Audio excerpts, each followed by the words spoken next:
If you can hear me, raise your hand. If you can hear me, say shh. Technically, we have 10 minutes, but I like to get a good start before everyone gets here. First thing is, we'll have a few more guests here coming tonight. So let's try to economize on space, and if you see some daylight ahead of you. I think that somebody who's an Asan engineer, if you've taken Asan engineering here at ISV or any of the Ivy League schools, please don't uproot any of the asans, but put new ones in that gap. And then everyone can move up to the gap. We'll get... Thank you. Thank you. So that way, if everyone can move up, even if I could use the word scrunch in, because there's several hundred more people coming, and I'm not sure about the configuration of this room. Yes, on festival days, we have full access to hearing and chanting to our heart's content. And we can also take time to remember Krishna and his pastimes on this day and his potencies.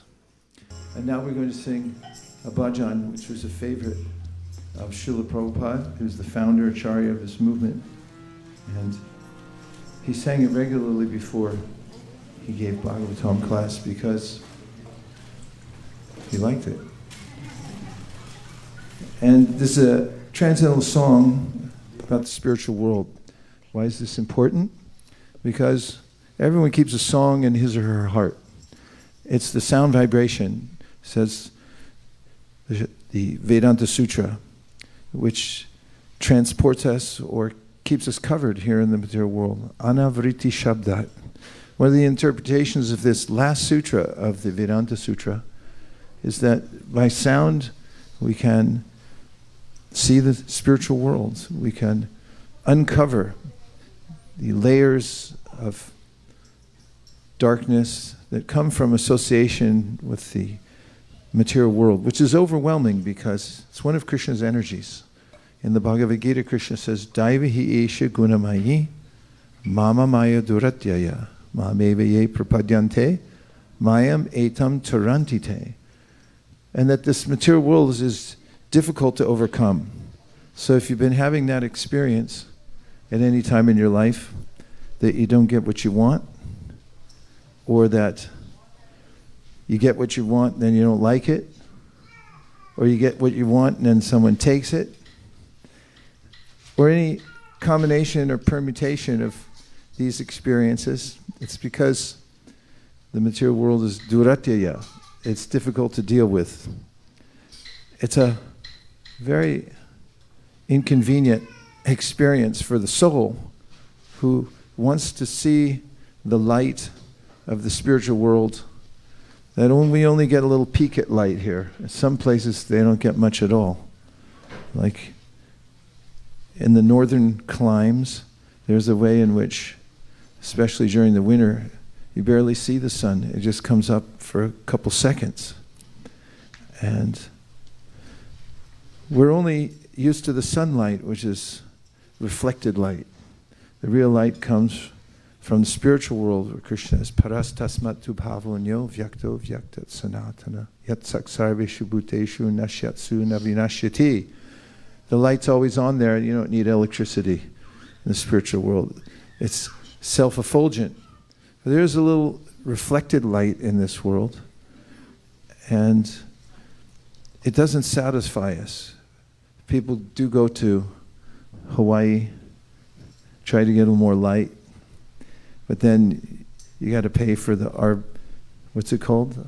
I was going to say Airbnb. It's Airbnb. You got to pay for that too. And somebody gets a stomach flu, and the rent-a-car was the wrong color. So we're looking for pleasure in the material world, but it's not unabated. In fact, one poet said that it's like a thirsty person in the desert who wants to quench their thirst, and then someone says, I'll do it, I can help you, and then they come forward with a eyedropper and give you 1 drop of water. No one can say it's not water, but it's not enough. We want the full current, and that's available in the spiritual world. And Krishna is in the spiritual world. He's always available to us. There's a process that we can take up called bhakti or devotional service, by which we become connected to Krishna. We're already connected, so that's a misnomer, but it's the meaning of yoga is to connect. But there's a way in which we deepen our awareness of Krishna. We begin to see him within everything. In fact, even as we see Krishna here in the material world, within all the manifestations of the world, like the sun. When we see the light of the sun, instead of thinking that it's in my eyes or, oh no, I'm going to get skin cancer,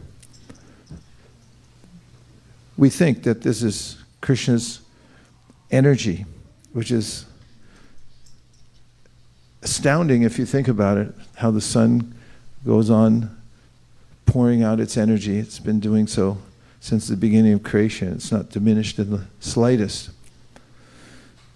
And Krishna invites us himself, especially by coming to the world and demonstrating what devotional service is like and how to perform it. And if you're a human being, you're in a really good position, because humans can willfully take up the process of devotional service. And as I quoted earlier, derive esha gunamayi mama maya duratyaya mamevaye prapadyante maya metam tarantite. Krishna says, although the material world is a very difficult place, if you learn the process of bhakti yoga as a way to live and give yourself to me, then you can cross beyond the material world by my grace. It doesn't have to be an impediment. And one of the ways that we worship Krishna in devotional service is through transcendental sound vibration, or to be more vernacular, by singing songs. And this song from the spiritual world, Jai Radha Madhava, is one that reminds us that there are various realms. In fact, when we chant Om Bhur-Bhuva-Svah Tat Savitur, we're talking about the various realms of the universe. As the Bhagavatam describes, there are realms going upward, realms going downward, to accommodate every soul's particular desires and proclivities. But beyond the material world, crossing over the demarcation, and I always wondered about that when I was a kid, if there was a door at the other side of the universe. And the Śrīmad-Bhāgavatam describes the viraja. It's not exactly a door, but it is a demarcating line that one crosses to go from the material world to the spiritual world. Of course, the Shastra says in many places that there is Mahatsevam Dwaram Ahurva Muktes. There's a description or a metaphor of a door opening for us when we take to devotional service. Mahatsevam Dwaram Ahurva Muktes. The door of liberation from the material nature is opened by service to great devotees. And the Sri Brahma Samhita describes how there are various realms. Goloka namni nijadamni chale tatasya devi mahesha haridama suteshu teshu te te prabhava nichaya vihitashtayena govindamadi purusham tamaham bhajami. Lowest of all is located Devi Dham. That's where Silicon Valley is.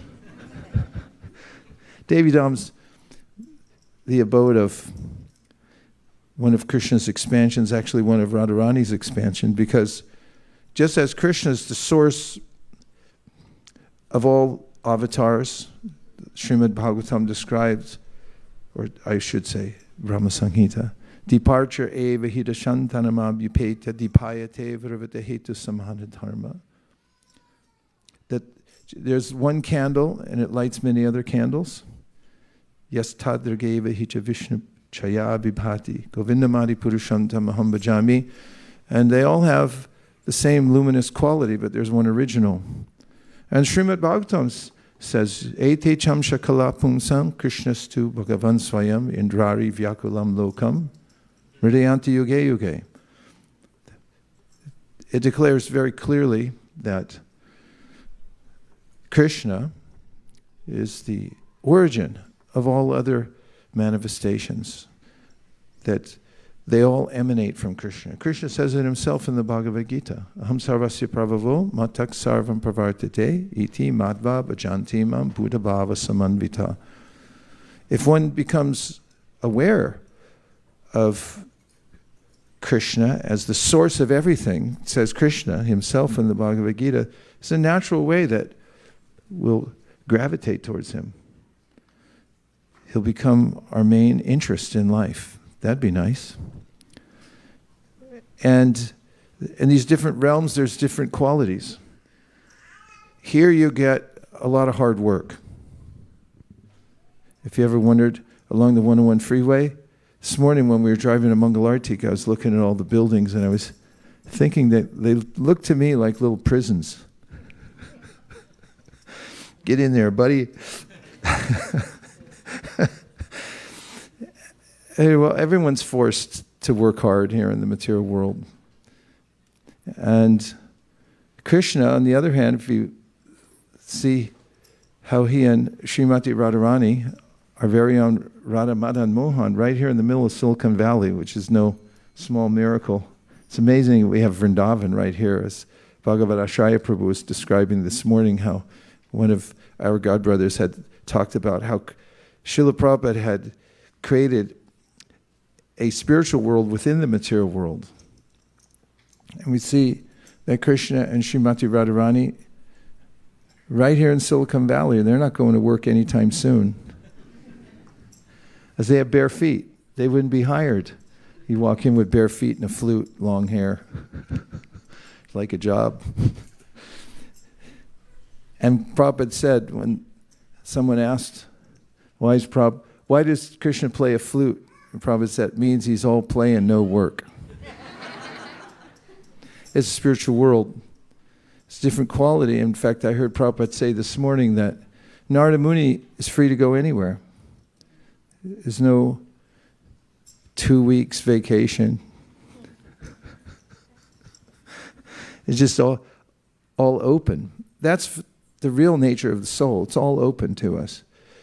We choose to land in a place where hard work is required. We can reverse that through the process of devotional service. Not that we don't like to work. Everyone likes to work. It's just changing the mode of work and the intention for working. And that can be done from where we are now, thinking that I'm offering the result to Krishna. Krishna says that the Bhagavad Gita will have a whole different experience. And that's a way that one can begin to offer one's heart to Krishna.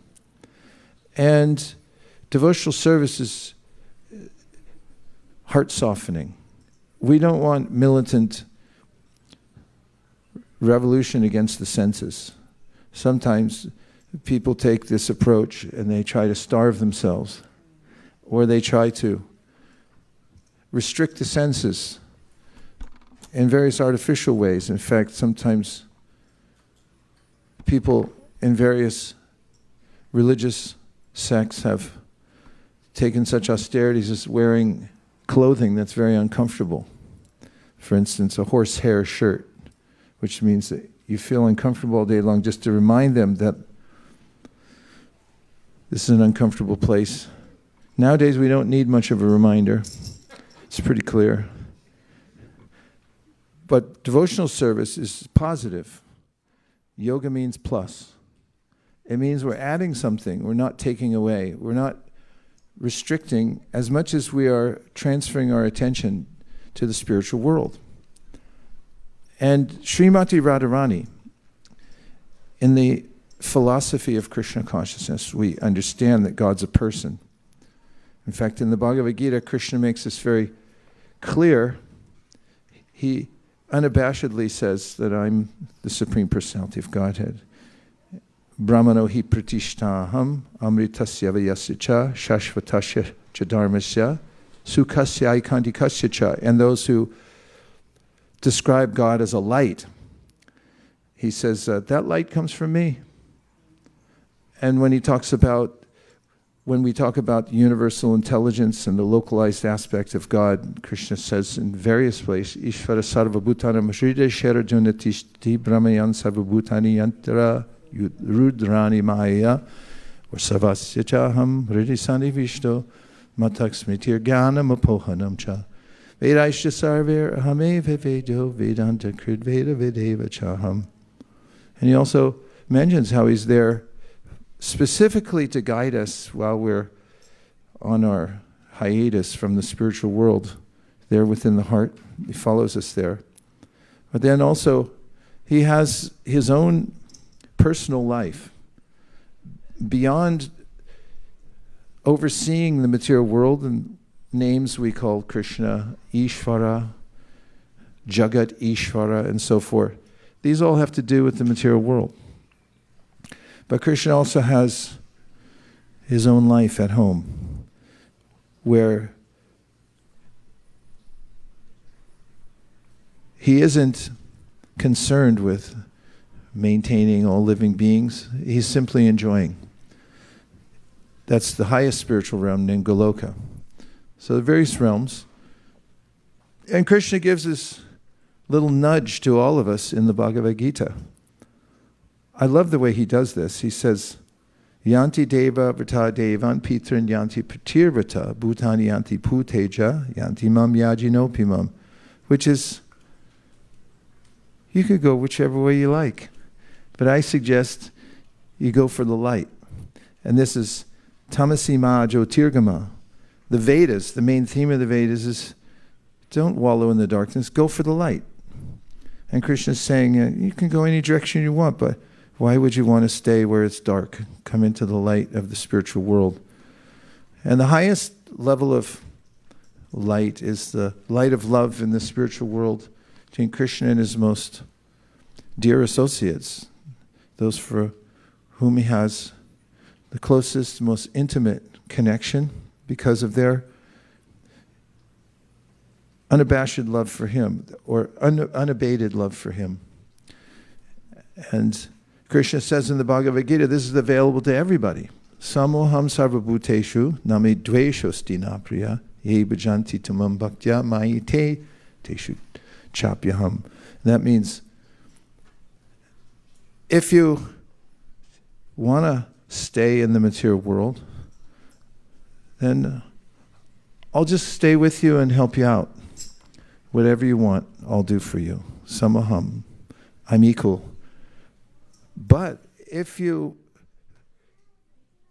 feel like you'd like to go for the real life of service to me and friendship with me, or a sense of deep, intimate connection with me, which is mentioned in the Bhagavatam, process of devotional service, Chaitanya Mahaprabhu quoted a verse from the Bhagavatam from 10th canto several times, which he indicated it's just by loving service to me that you can easily achieve me. Nayam sukhapo bhagavan dehinam gopikasuta Jnaninam chatmabhutanam yata bhaktimatam iha. Thank you. There's a way in which Chaitanya Mahaprabhu, who his Radha and Krishna combined, came to the world to teach us the process of devotional service.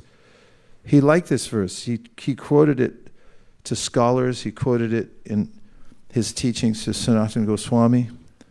Nayam sukhapo bhagavan dehinam gopikasta Jnaninam chatmabhutanam yata bhakti matam iha. He said, there are so many ways you can conduct yourself in this world. You can try to gather knowledge. You can try to be a big fat materialist and just get fatter and fatter and keep going in and looking at all your money on the screen. And you can also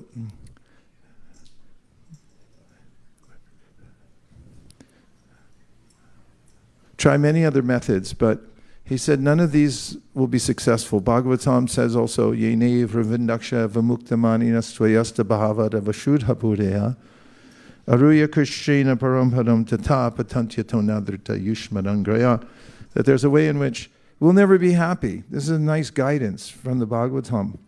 We can't be happy with artificial liberation. What's artificial liberation? Take a vacation for a weekend. And then it's looming. You got to go back to the little... Well, anyway, I won't enumerate.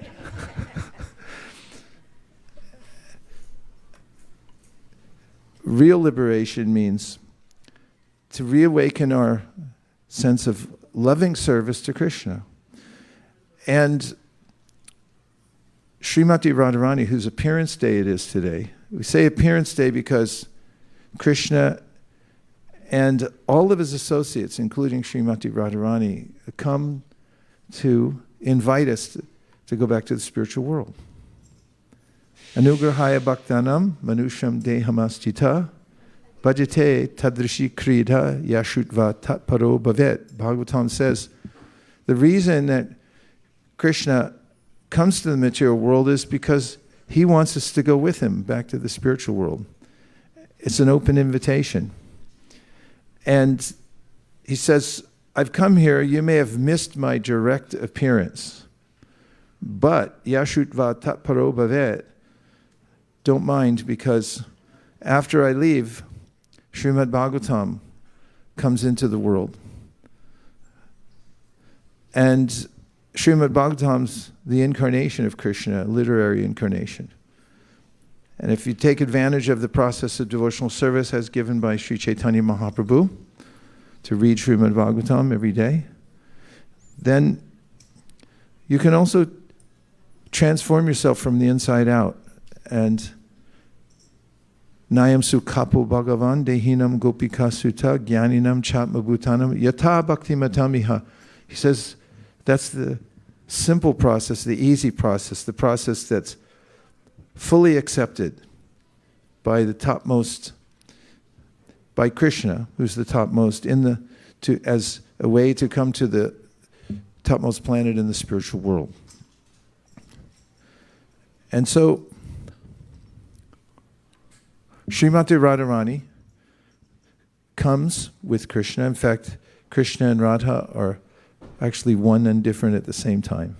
It's like the potent and the potency are the same thing. You can't really divide them. You have the sun and the sunshine. If you have sun and you have no sunshine, it's illogical. They're both there, but Chaitanya Mahaprabhu said, but there's a difference between the two, but then there's not. This is called Achinta Bhed Abhed Tattva. That inconceivably they're one and different at the same time. So Radha and Krishna, they're both God, but God has expanded himself. Eko Bahushyam means the one has become many for what? For his own enjoyment. And he's eternally enjoying his internal potency called Hladini Shakti, the Shakti through which God enjoys pleasure. And that topmost emblem of the Hladini Shakti, in fact, the rupa, or the form, the manifestation of the Hladini Shakti is Śrīmatī Rādhārāṇī. And she also comes with Krishna when he comes to this world. And so do all of the associates of Krishna from the spiritual world. So when you go to Sri Vrindavan Dham, that Vraja Dham is eternal. It's an embassy for the spiritual world. And one can go there and hear Śrīmad-Bhāgavatam. Of course, one can stay here in Śrīmad-Bhāgavatam also. But one can go there and also experience the rare atmosphere of that holy Dham. And one can also then remember it. And this song that I mentioned about 20 minutes ago, Jai Radha Madhava, is a song that Prabhupada sang regularly, and it refers to Krishna's associates in the spiritual world have a very deep relationship with him. And so one of the ways of bhakti is to remember those associates in song, and this bhajan does it in such a sweet way. So let's try singing this song together. So everyone's generally, even in human society, aware of hierarchies. We organize society in such a way that certain people are given responsibility and there's a chain of command and so forth. Even in our own bodies, Krishna describes a hierarchy, Indriyani paranyahur, Indriyebhya param manaha, manasastu parabhudhir, yo budhe paratastu saha. Lowest of all are located the senses. Above the senses is the mind. Above the mind is the intellect. Above the intellect is the soul proper. And of course, above all of them is the Paramatma, the Supreme Soul. And we find in human society there's similar social structures and political structures that have hierarchies. Sometimes people try to mishmash them together and just say, let's forget all of them, but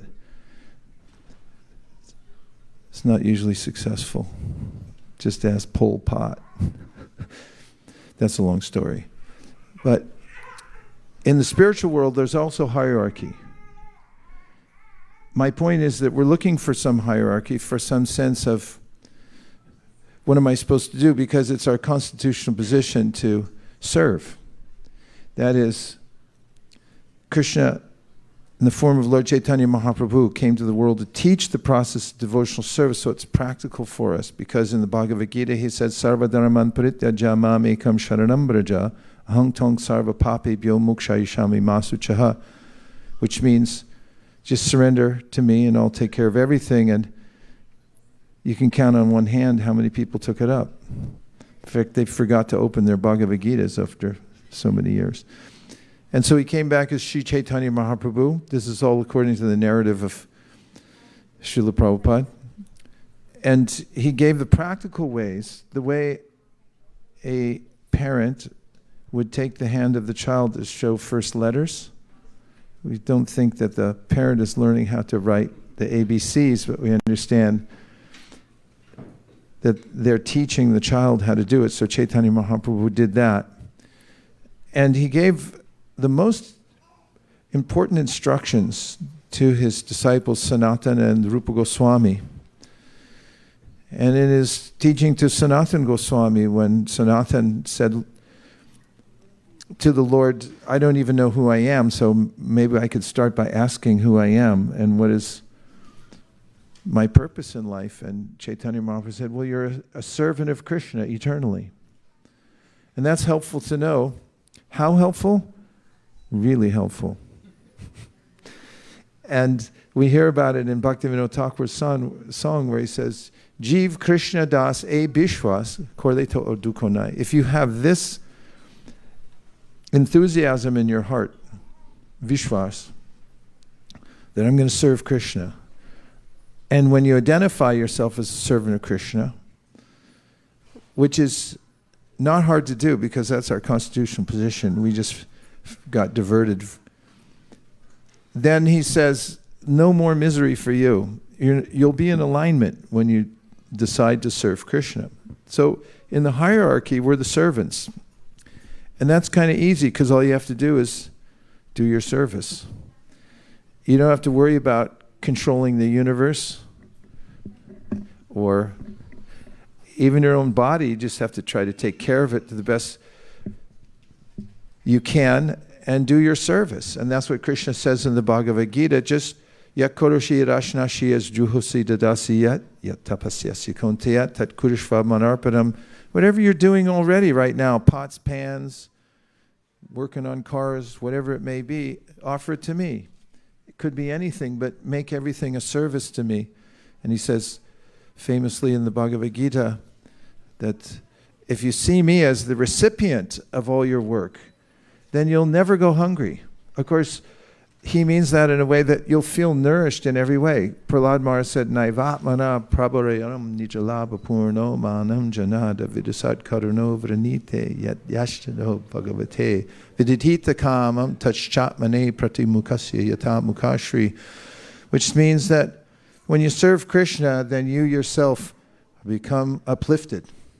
It's a counterintuitive to the way we often think in the world, because there's a tension in this world described in the Śrīmad-Bhāgavatam as jivo jivasya jivanam. People are coming for our stuff. All living entities want a piece of you.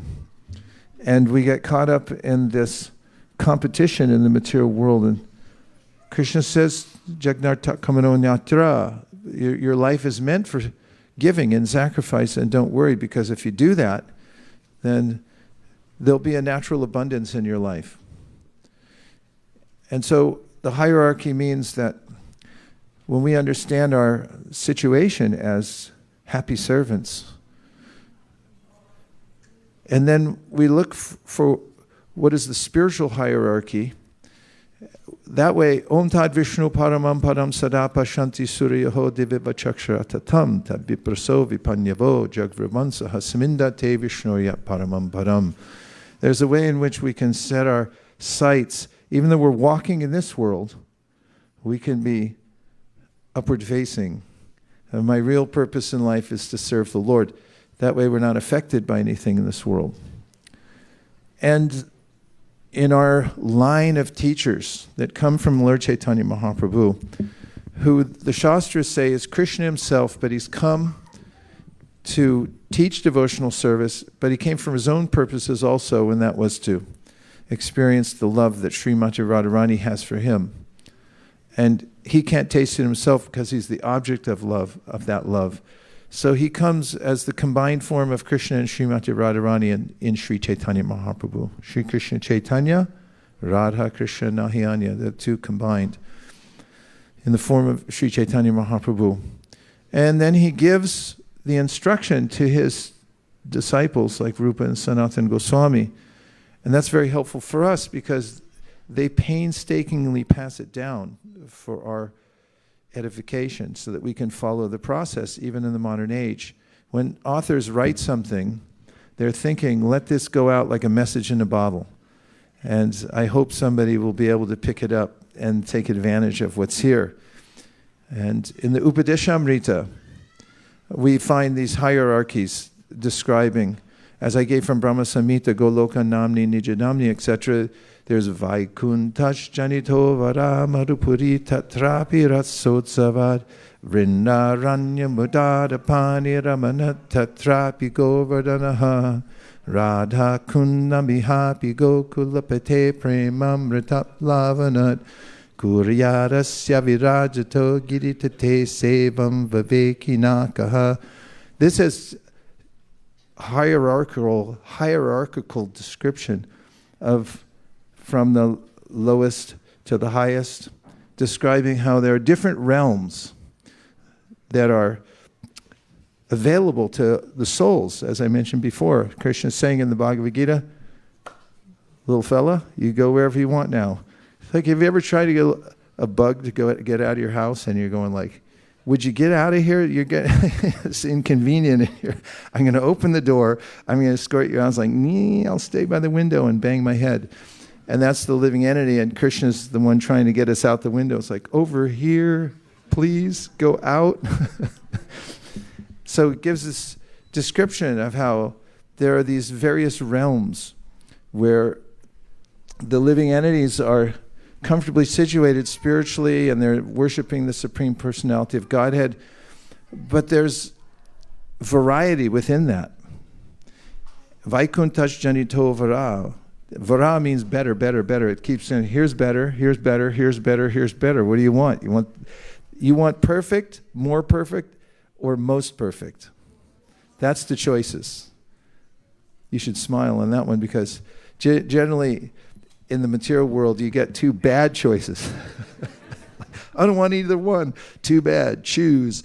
But in the spiritual realm you get perfect, more perfect, most perfect. So Vaikuntash Janito Vara Madhupuri Tatrapi Ratsotsavan. How is the hierarchy being described as the closer you get to pure devotional service, spontaneous love for Krishna, then the more perfect it is. And the most perfect realm is there where the devotee's love comes naturally pouring out. The emblem of all that love is Śrīmatī Rādhārāṇī. And Chaitanya Mahaprabhu in his teachings, as he traveled in many places, of course South India was one of the places he's famous for, traveled to for several years. And there he met a great scholar from the Ramanuja Sampradaya named Vyankata. And he spent time in his home. And they had this very affectionate, Chaitanya Mahaprabhu had a great affection for Vyankata and vice versa. And they had these conversations because within the varieties of spiritual practitioners, systems, there's a slight sense of whose is better. Have you ever noticed that? You never noticed that? Then you haven't been around and about lately. Just read your history book. That's what it's all about. Whose system is better than whose. So even within the worship of Krishna, there's these various ideas. Vyankata line and the feeling from the Ramanuja line is that Vaikuntha janito vara, Marupuri, what's higher than Vaikuntha? You think, I made it to Vaikuntha, that's the highest. And Chaitanya Mahaprabhu's teaching to his disciple Rupa Goswami, writes it in his book Upadeshamrita, wait a minute, there's higher realms than that. Vaikunthash janito vara, Marupuri. So then you're starting to get into the realm of, isn't that like Krishna's hometown? Somewhere in the neighborhood? Yeah. So that's better, and what's better than that? Vaikuntash janito vara Marupuri tatrapi rasodsavat vrindaranya mudarapani ramanat tatrapi govardhanaha. Now you're getting specific. It's talking about the places of Krishna's pastimes, just as we did in this song.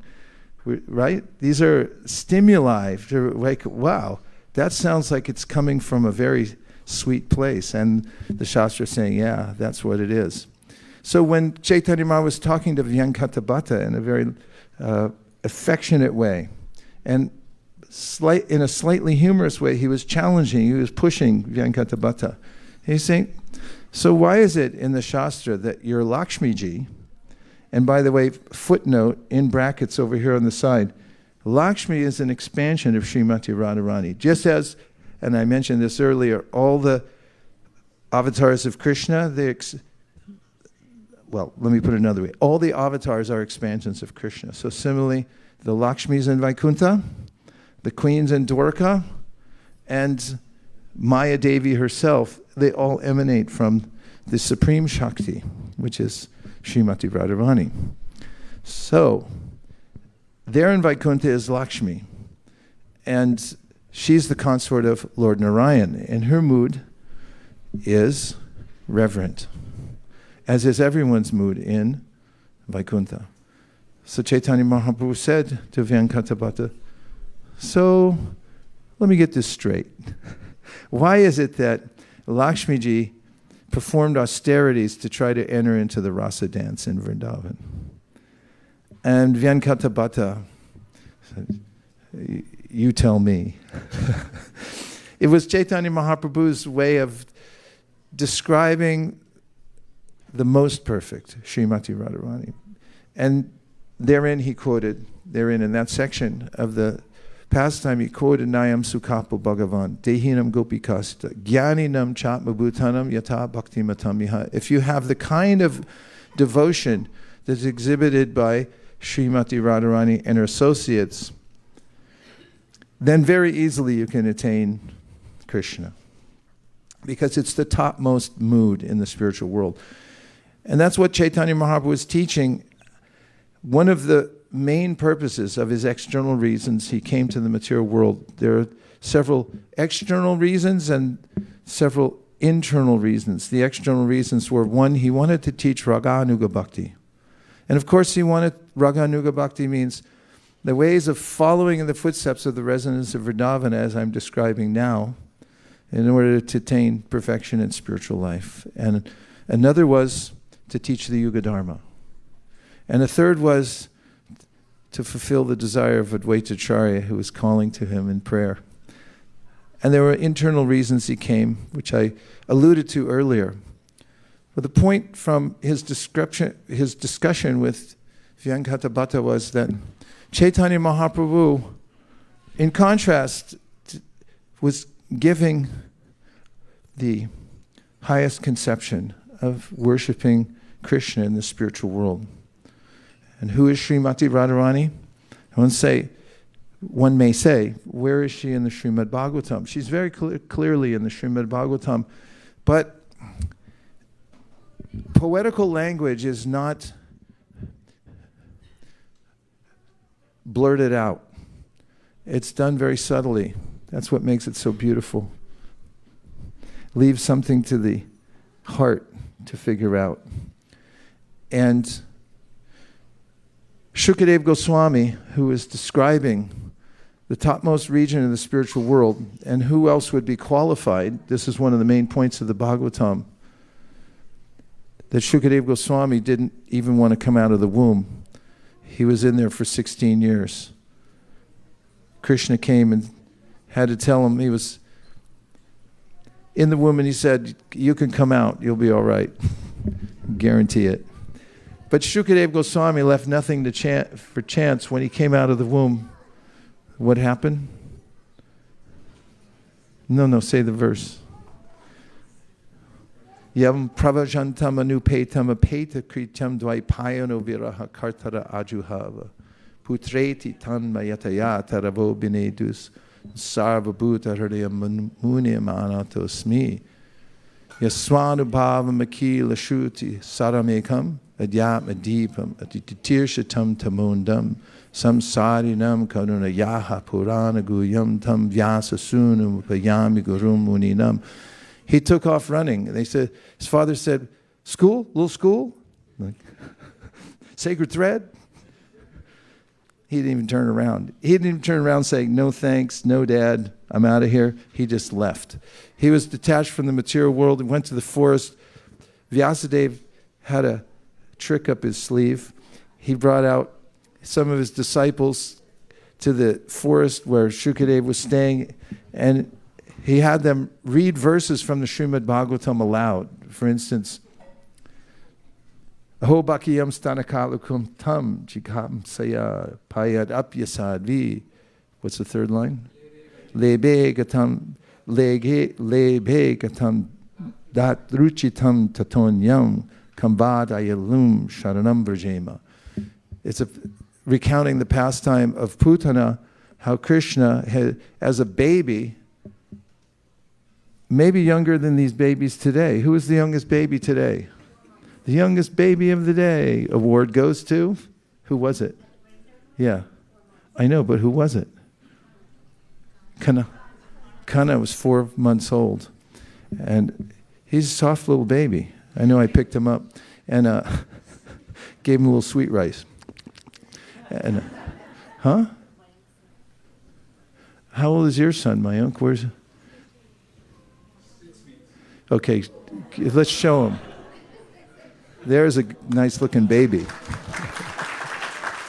Imagine Krishna, little baby like that, and this mean old witch comes in, all disguised as a beautiful woman, and tries to poison it, poison the child. And Krishna, on the other hand, because he's the Supreme Personality of Godhead, sucked out her life air.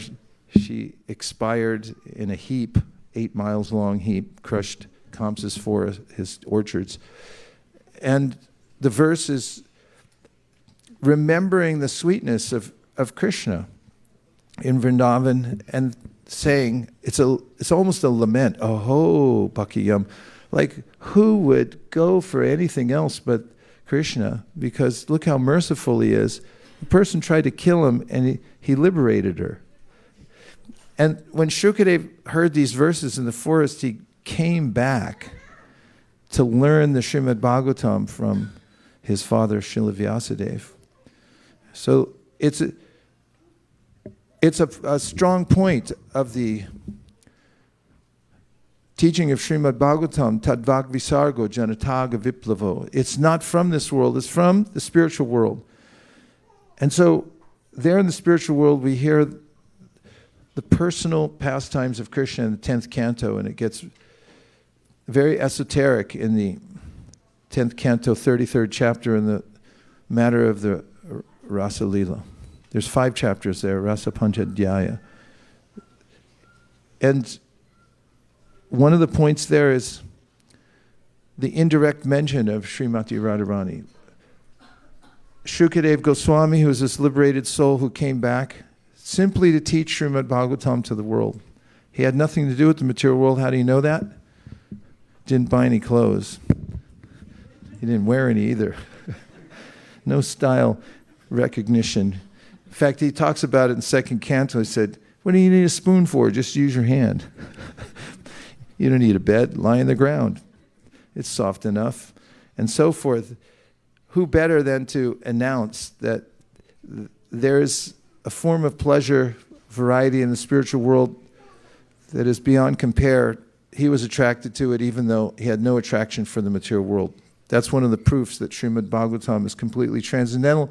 And in his discussion of the Rasa Lila, there is a section that describes very clearly that there is one gopi who's better than all the rest. Her service is supreme because it attracted Krishna more than anybody else. And Krishna couldn't be satisfied, as described in the Śrīmad-Bhāgavatam, even though there were millions, billions of other gopis there who are perfect in all ways. Somebody's the most perfect. That's alluded to in the Śrīmad-Bhāgavatam, can't be gotten around. It's absolutely clear. Even though in political language no one comes out and said, it was Śrīmatī Rādhārāṇī. The other point that our acharyas make is Shukadeva Goswami was prone to falling into a swoon.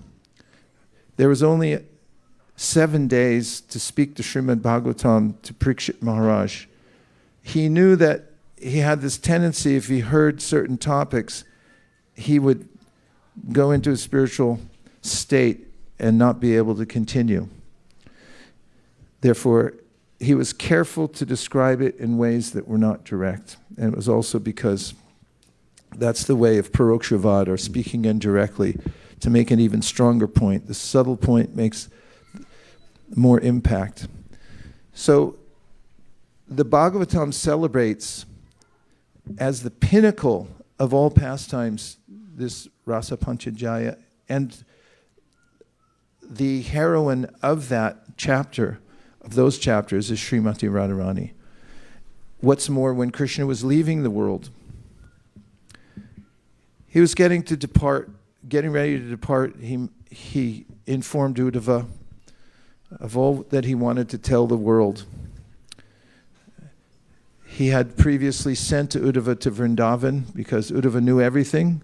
He was a student of Brihaspati. That's better than Georgia Tech, MIT, Berkeley. Sorry, everybody.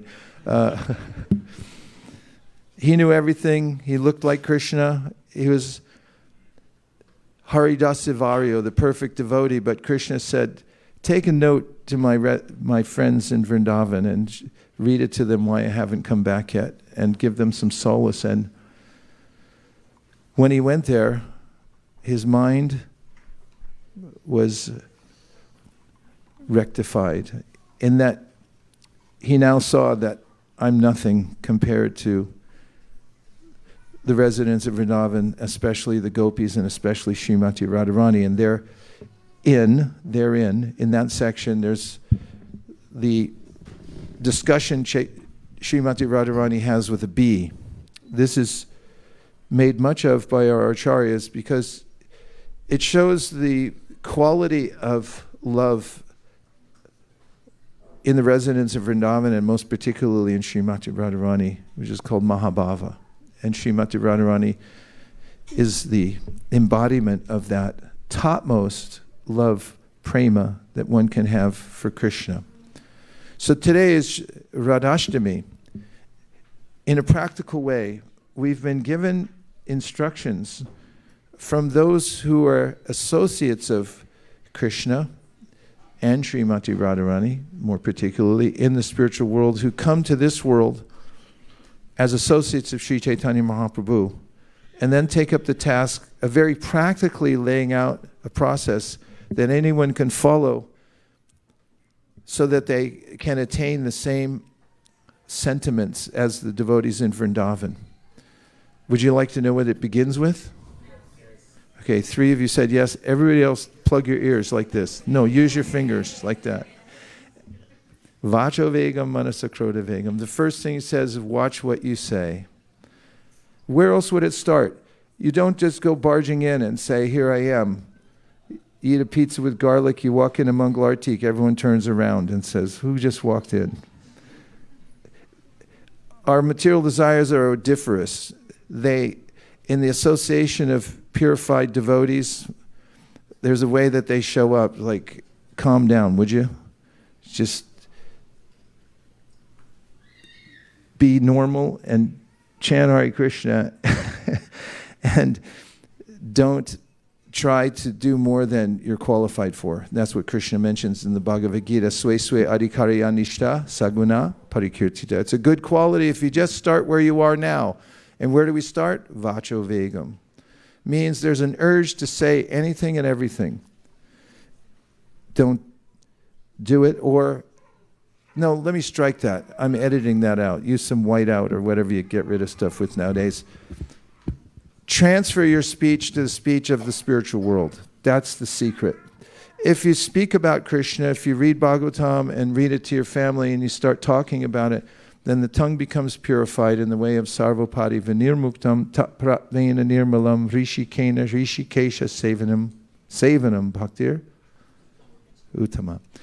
When you use your senses, especially the tongue, in Krishna's service, atashi Krishna namadi nabhaved grayam indriye sevamukihi jivado swayameva sparatyada. Padma Purana says, yoga begins with the tongue. And Śrīmad-Bhāgavatam says, if you control the tongue, the urge to speak and the urge to eat any little thing in the world, then you can know that all the other senses are controlled. And if your tongue is out of control, you can know for sure that all the other senses are not. It's the gateway sense. If you can control this one, all the others. So yoga begins with chanting Hare Krishna. And the Hare Krishna mantra is Radha Krishna. Because Hare means Śrīmatī Rādhārāṇī, Krishna means Krishna. And they're together. They always go together. So if you repeat Hare Krishna, Krishna Krishna, Hare Hare, Hare Rama, Hare Rama, Hare Rama. And the tongue will become purified, and then all the other senses will become purified, and everything that's knowable to us will become revealed. Spuratyada, but Krishna will reveal himself, and his spiritual realm will come right before our eyes. He'll also take us by the hand personally and lead us back to the spiritual world. So this was the teaching of Sri Chaitanya Mahaprabhu to his disciples. We're the recipients of that. It's been bequeathed to us through a line of very benevolent teachers through the generations. And the best of it is the Śrīmad-Bhāgavatam. Śrīmad-Bhāgavatam is what Chaitanya Mahaprabhu called the Amala Purana. It's perfect in all ways. And by hearing it daily, the heart will transform, and one will be able to envision the spiritual world within one's own heart by the process of hearing Śrīmad-Bhāgavatam. So, where do you find Śrīmatī Rādhārāṇī? In the Hare Krishna mantra, and also in the Śrīmad-Bhāgavatam. And if you take these two items, plus a little prasadam, not too much, enough, just enough, and a place you can lie down at night, you can be comfortable, get whatever you need, place to lie down, Śrīmad-Bhāgavatam, Hare Krishna mantra, and a little service, because we may not be able to chant Hare Krishna all day long. Sometimes we should, though. Isn't it? On Janmashtami, we just chant Hare Krishna all day long. Other days, it kind of feels a relief. At least I got to go to work, and I'll keep busy for a few hours. I'll offer this work to Krishna. I'll come home and I'll chant Hare Krishna again tomorrow morning. That's okay. But if we keep these simple elements in our life. Hare Krishna mantra, Śrīmad-Bhāgavatam. Don't miss a day. Take a little rest. Get up. Have a little, what kind of prasad we want in the morning? What? You just want fruit? Sweets. No sweets in the morning. Mangalartik sweets? Okay. A little something. You can have a little oatmeal. Something. And then do your work, and by this process, everything will come naturally by the mercy of the Śrīmad-Bhāgavatam, the holy name, and the association of devotees. So now we're going to have a Abhishek, outrageously beautiful ceremony. When we were conceiving of a 32-week course to teach brand new people about Krishna consciousness, we were a little nervous because we weren't sure how much to reveal, because sometimes people get afraid, especially the personal conception of God, because nobody's used to that. And on the 31st or the 32nd week, the presentation was about deity worship, right? Bhakta Tim, remember this? Abhishek, Mayapur, deities. We showed a video, 10, 12-minute video to a lot of new people, and it had a video of an Abhishek ceremony, which means bathing the deities with different substances. And there's yogurt pouring down and milk and other substances. And many of us were watching with bated breath to see what the people would think. And afterwards, we broke up into little rooms to talk about what we had just seen. And the room was abuzz. I mean, usually people slightly reticent, one person's more talkative than the other, but everybody wanted to talk. And the main thrust of the conversation was, why didn't you tell me this before? That God was a person. And so seeing the deities worshipped in elaborate ways, it's visceral. We feel something directly because we're persons. There's no way that we become non-persons. You can forget that part. Krishna says it in the Gita, Vitaraga Bhaya Krodha. Give that up, would you? Knock it off, would you? And accept that you're a person, and you can be a great person. You already are a great person. You're just a little confused right now. And then there's Krishna. And if you just give your love and affection and pour beautiful substances on his body of the deity, then you'll feel naturally happy. And that's what we're going to do now. This is one of the very celebratory processes of devotional service, have these festivals, but you're never going to see this at Intel, I guarantee you. You'll see people playing frisbee out there or whatever, and joking around, but you're not going to see an Abhishek ceremony. So you're going to see it here tonight. What we'll do now is just adjust our vantage point. So turn by, how many degrees is it? Those who are studying calculus. 90 degrees? It's that simple, huh? Turn 90 degrees, some of you a little bit more, so you have vantage point for seeing the deity. We're going to have kirtan while the ceremony goes on, and we'll come back in a few minutes. Hare Krishna.